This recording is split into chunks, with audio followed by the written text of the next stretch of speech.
Moving on to firearm and explosive injuries, and as in our previous discussions, the first thing we do is to go through a couple of definitions.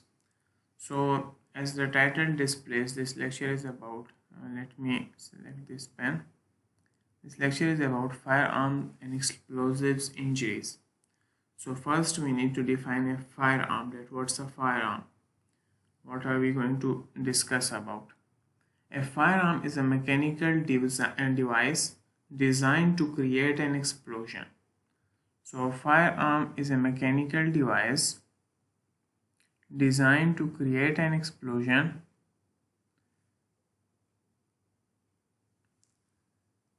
and this explosion forces out a projectile at a very high velocity and to hit some target. A projectile is a sophisticated term for a bullet.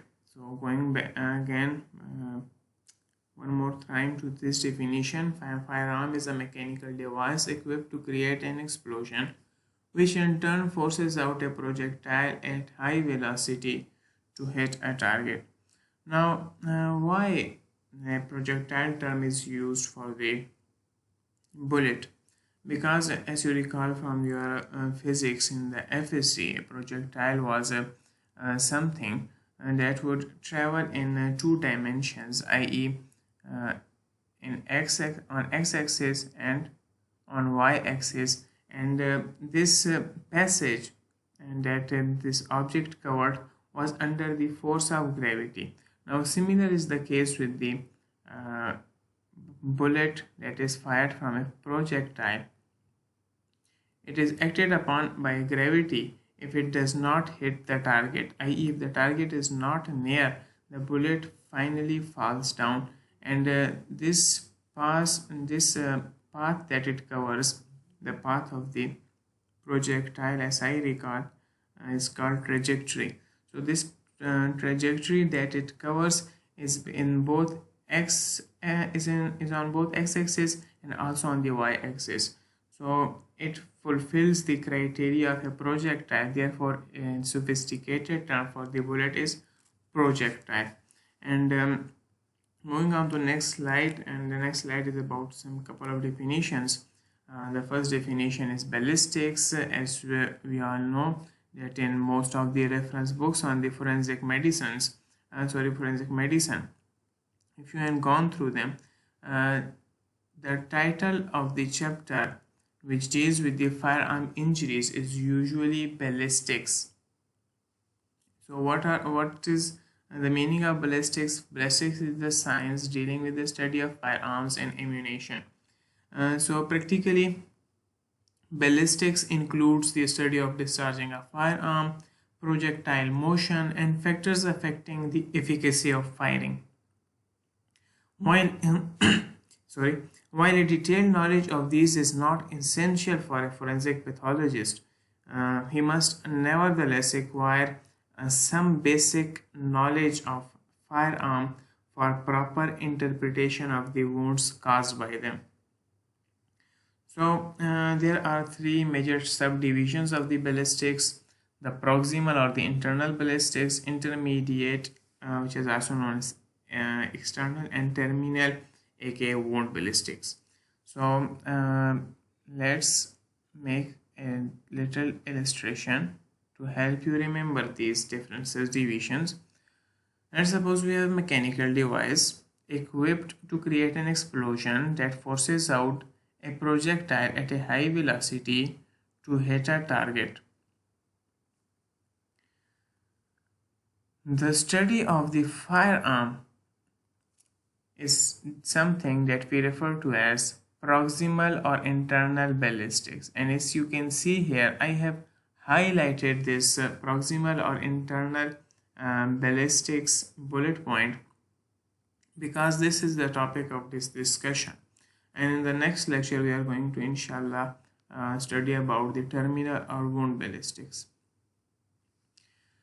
Then after being forced out of the a mechanical device that caused the explosion. The projectile moves, and this movement of the projectile and the forces that it is acted upon by, the study of these factors is something that we refer to as intermediate or external ballistics, and the effects that the projectile produces in the target or the wounds and injuries that it causes are something known as terminal or wound ballistics. I hope it's clear now. So let's go to the proper definitions.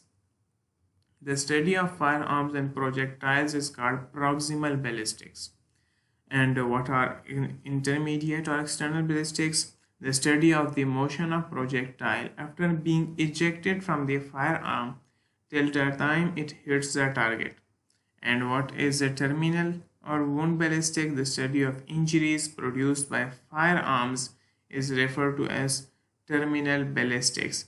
And this here is the exclusive realm of a forensic pathologist. Why I am referring to it? Because most of the MCQs that have appeared in the past papers and most of the MCQs that will appear in your examinations will be about terminal or wound ballistics, because that's where this forensic medicine is really, that's what the forensic medicine is really concerned about.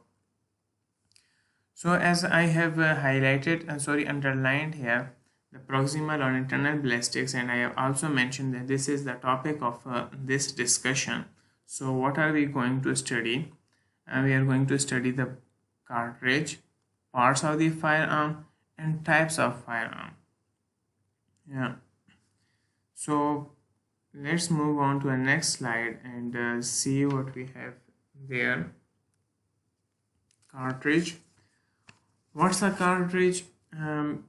It was kind of a hard as thing for me to remember. So I have made myself a mnemonic. I hope this works well for you too. So what's a mnemonic? Mnemonic is CDPP. This mnemonic not just helps you remember different parts of the cartridge, but also the proper definition of the cartridge, which isn't a high yield one, to be honest, but anyway, we'll go through it. So what does C refer to? C here refers to case, that the cartridge contains a case. D is for detonator. We are going to explain each of these, so don't worry much. P, the first P is for propellant, and the last P is for projectile. And projectile, as we previously mentioned, is just a sophisticated term for a bullet. So how would you define a cartridge? Based on this mnemonic CDPP. A cartridge is a case, is a metallic case that houses or that packages detonator, propellant and projectile. I hope it's clear now that the cartridge is a metallic case that houses detonator, propellant and projectile. Now coming to the first part of the cartridge, i.e. C, and this C refers to case. What is this case made of? Case is the composition of the case is different for different firearms. So there are two major types of firearms that I want you to clarify, have a clear concept of before going to discuss further details. So in firearms, there is, in almost every firearm, there is long hollow steel tube through which the projectile is forced, and this long hollow steel tube is something referred to as a barrel, and the external opening of the barrel is something referred to as muzzle. So when you see through the muzzle, of different firearms, you will see that in some firearms the internal surface will be completely smooth, as in this case, and in some firearms, as you can see here, when you see through the muzzle, you will see a pattern of depressions and elevations, as clarified here. There will be a pattern of depressions and elevations. Depressions are referred to as grooves, and lands here denote elevations. This pattern of grooving and landing, or this pattern of depressions and elevations, is referred to as rifling.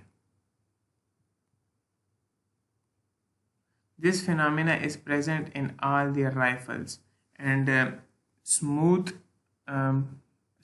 barrel or smooth bore barrel is also termed as bore.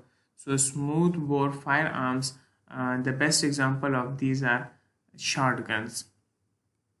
And another not a very high yield point, but in muzzle or a barrel, the diameter of a muzzle or a barrel is something referred to as caliber. I hope you have all heard things such as .22 caliber or things like that. So diameter of the barrel is called muzzle.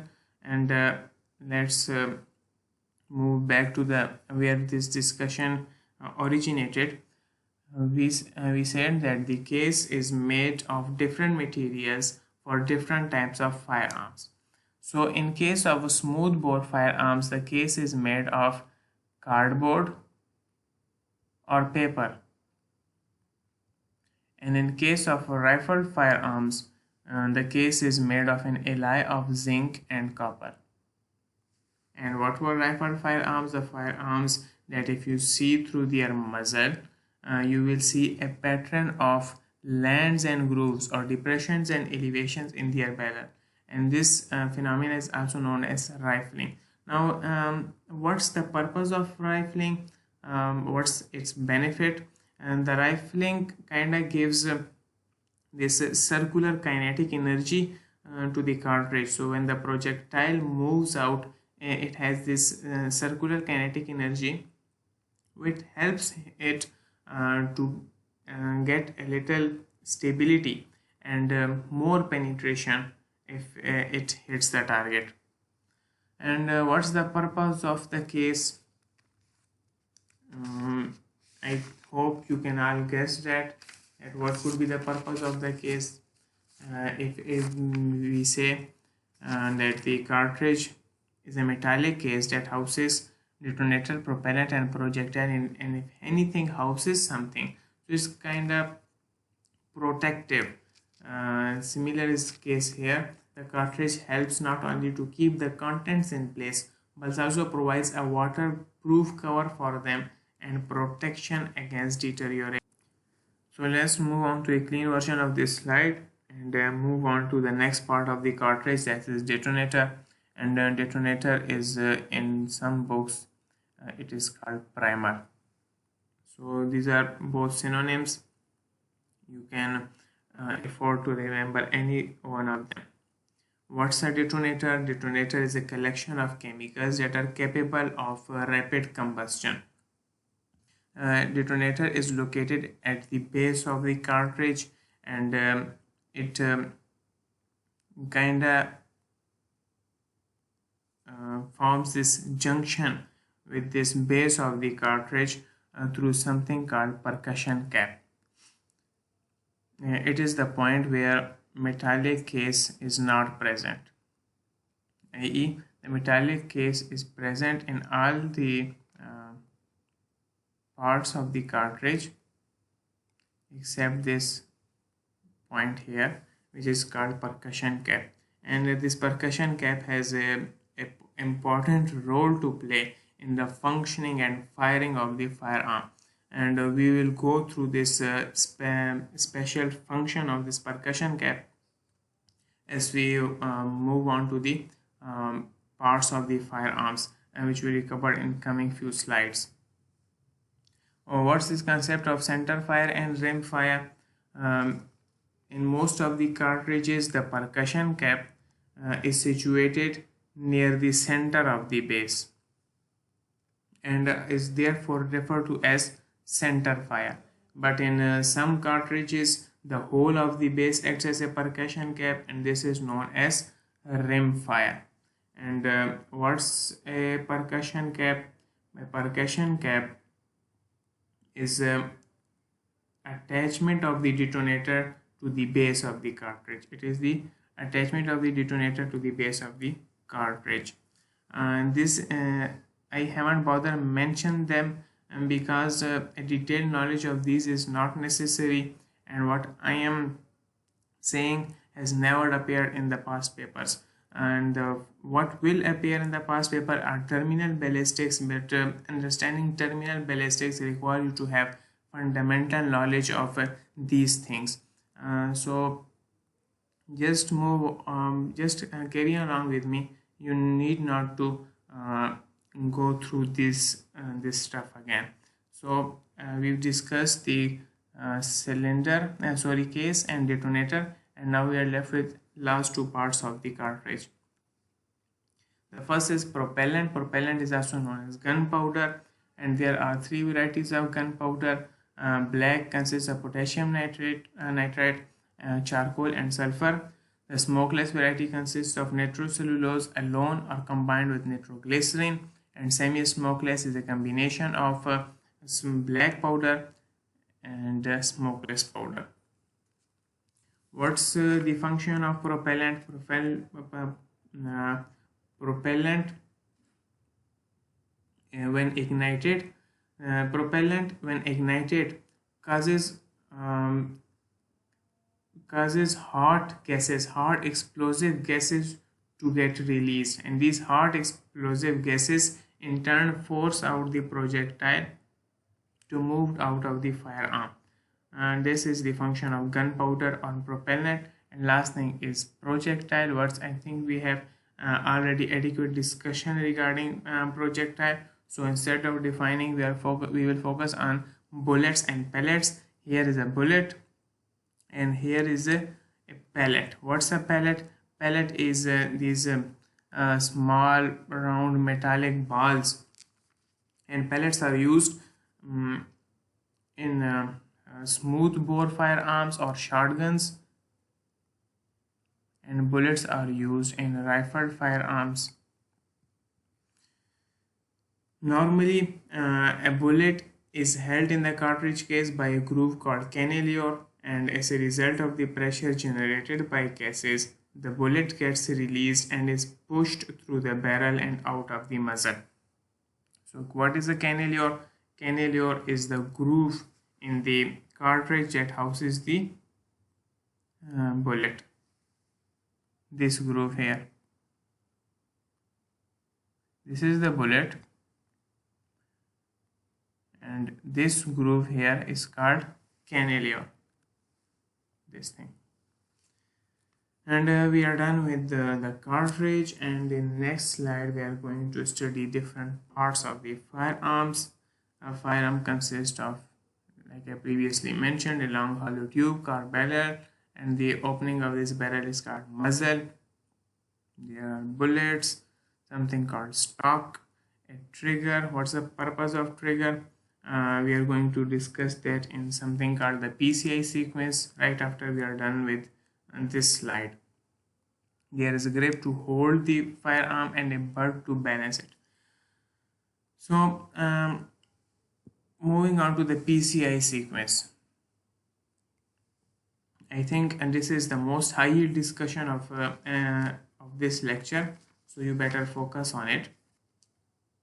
The different letters of the PCI are to help you remember how a firearm works. It's kind of mnemonic. It's not a forensic terminology or a buzzword. I think it will help you remember. The P refers to pin, and the C refers to cartridge, and the I is for ignition. When the trigger is pulled,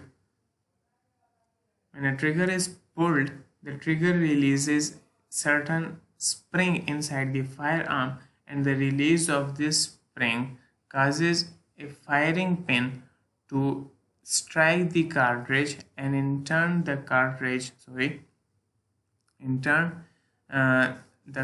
detonator of the cartridge gets ignited, and the ignition of the detonator in turn ignites the propellant or the gunpowder, and the combustion of the gunpowder releases hot explosive gases that rapidly expand and force the bullet or force the projectile out of the barrel through the muzzle to hit the target.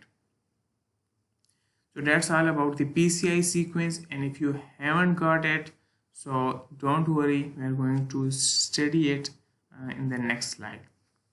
Every firearm has a chamber in which the cartridge is normally lodged, and the chamber leads into a barrel. Barrel is a long steel tube. The proximal end of the barrel has a minute hole through which a pin moves. The pin is called firing pin. The pin moves to strike when its spring is released, and the spring is released when the trigger is pulled. So when you pull the trigger, spring is released, and the release of the spring kind of forces the pin to move, and this movement of the pin strikes on the cartridge, and this striking produces heat that ignites the primer.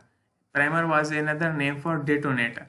So ignition of the primer kind of ignites the gunpowder, which produces rapidly expanding gases by the explosion of gunpowder, and these rapidly expanding gases forces the projectile being pushed through the barrel. This was all about the PCI sequence. The next discussion is kind of low yield discussion. Choking.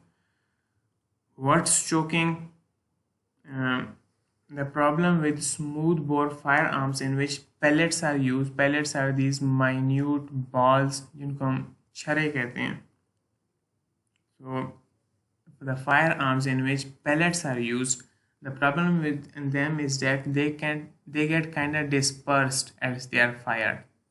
So and there is a probability of missing the target. For this purpose, the barrel of the smooth bore firearms or shotguns is kind of narrow toward the muzzle end.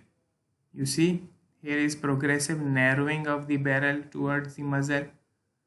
This progressive narrowing is called choking, and depending on the degree of choking or the intensity of the choking, the smooth bore or the shotguns can be divided as cylindrical bore with no choking, modified choke with somewhat choking, improved cylinder, and full choke with maximum choking. You need not to remember these different varieties of choking, but a concept is something to bear in mind. So what's choking? Narrowing of the barrel towards the muzzle is called choking. It minimizes the dispersion of the pellets after the emerge, and depending upon the extent of choking, a barrel could be a full choke, also known as full choke bore, or a half choke, also known as half choke bore. Bore is another word for barrel. A barrel with no choking is called cylindrical bore. And in the next slide, is about intermediate ballistics, and it is so low yield discussion that in most of the standard reference books they haven't even bothered to mention anything about intermediate ballistics, so we need not to worry about it. And inshallah in the next lecture we are going to deal with the terminal ballistic.